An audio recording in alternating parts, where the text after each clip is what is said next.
Welcome back to Studio 69, featuring your boy, the legendary Robert Windham. And I'm back. This segment of Studio 69, y'all gonna have to bear with me. All right. Married folks planning sex. Planning, married folks planning Mr. Nasty time. Married folks planning their sex time. And I'm about to share my thoughts here with you. So, I'm gonna show you where it came from. So I was in a little meeting, and we was just talking about this, and the subject of married folks planning their sex came up, and people saying the things, and I was like, okay, cool. I'm gonna talk about this on my show. So here I am. So I'm gonna give you number one the pros of what I think is the thing. I think I can think for some people this could work. For some married couples, this definitely can work.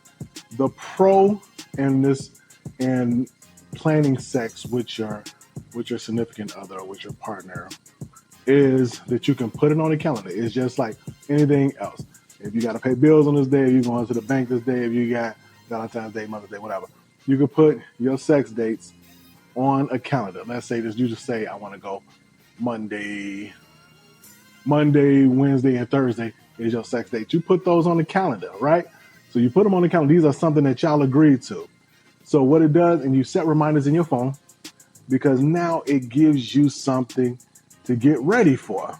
It gives you something exciting to look forward to with your partner, because being in a relationship can become mundane at times, can become what they call very consistent, very consistent and very boring at times when you're doing the same thing. Very mundane, for real.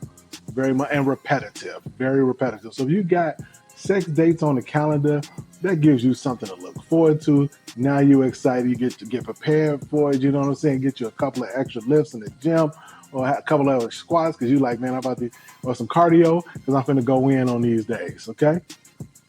The number two pro that I saw from it, that you both agreed to those dates. So you have to hold each other accountable for it. Be accountable to your partner. Your partner should be accountable to you. And if you have to set reminders, you have to set reminders, and you have to remind your partner, hey, this is what we, not you, not me, but we came up with. So unless something major happens, those sex dates should be held, and it should happen no matter what. Unless something happens, tragically happens, or something that just you can't, that's something that you just can't focus on. But if you put it on the calendar, just like if you put your doctor's appointment on the calendar, you're gonna go to that. So if you don't hold up, then you still need to pay that $20 fee. I'm just playing. I'm just playing in that instant. But it's something that y'all both came up with. So that's the reminder. Hey, we both came up with this. I'm holding you accountable. You holding me accountable. Let's get it in. Okay? Let's get it in on Tuesdays, Wednesday, and Thursday, or Monday, Wednesday, and Thursday. However it's going to work. Okay? I think it's definitely a good thing. It's a benefit. It'll change the mundane of the relationship. Like I said, it gives you something exciting to look forward to. But I know here's the people that's coming. But it takes the spontaneity out of it. But it also allows you to plan on how you're gonna do it, where you're gonna do it, when you're gonna do it. If you got kids, you know it's hard to do it. But you can plan. We're gonna do it in the morning before we go to work. We're gonna do it when the kids go to bed. However you want, we're gonna do it on lunch. However you want to, that's what you still have to work those things out. And it gives you something exciting. It's like putting a puzzle piece together, and then you get together and put that puzzle piece together. You feel me? The cons, and this is all the people, and I got a joke, including me, the spontaneity, the spontaneity of the relationship can be killed by this. Because you got everything so planned and so programmed, everything is a regimented thing. Sometimes just being spontaneous with it can be real sexy. You know what I'm saying? Like that could be real sexy. You in a car, you know what I'm saying? And you pull in a garage, you like, the kids ain't here, let's get it in right here. That's being spontaneous. That's actually taking you back to your youth or whatever, and you do it in the car, have fun, or do it in the garage or whatever. Have fun in that aspect.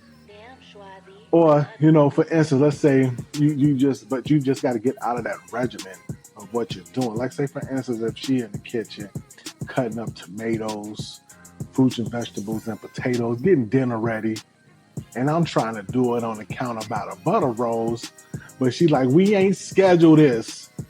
We schedule Tuesday, Thursdays, and Saturdays. So now what? You just can't let the planned schedule get in the way of the spontaneity of the sex. I'm not even saying that word right. The spontaneity, or when y'all gonna do it when y'all ain't got it planned. Let's say that.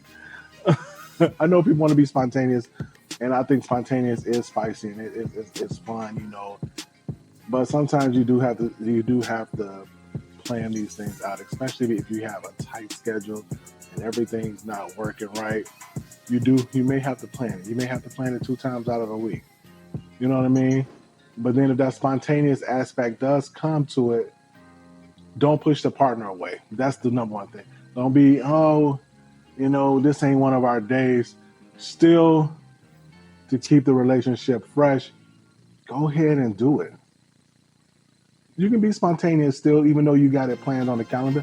So say, for instance, if y'all got it on Tuesday, Wednesday, and Thursday, and y'all do it on Monday and Tuesday, you might not have to do it on Wednesdays and Thursday because they may have gotten their feel of it. But don't let the spontaneous aspect of the relationship be lost. I'm pro whatever you want to do. If you want to put it on the calendar, I'm ready to do it. You know what I'm saying? I done got my beetroot in. If you need me to take a Spark or a blue pill, I got you. I don't even need that right now. I'm actually good. But don't take the spontaneity out of it. The spontaneity out of it. I love it.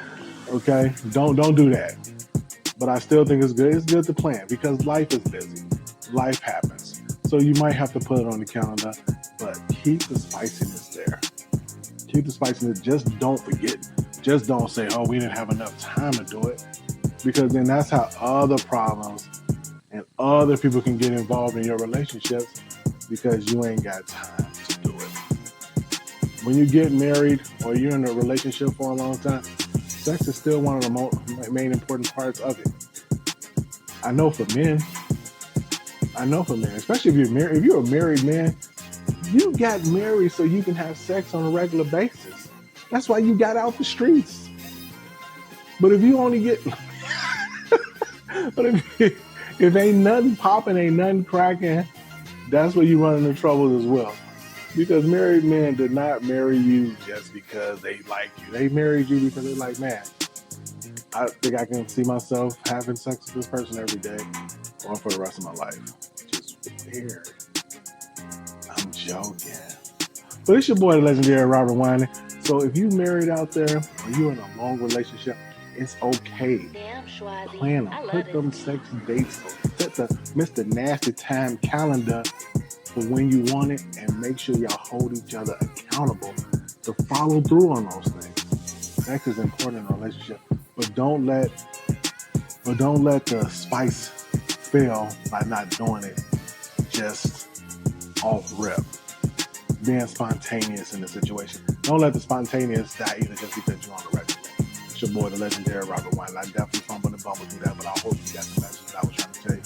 Live from Studio 69. I'll be back.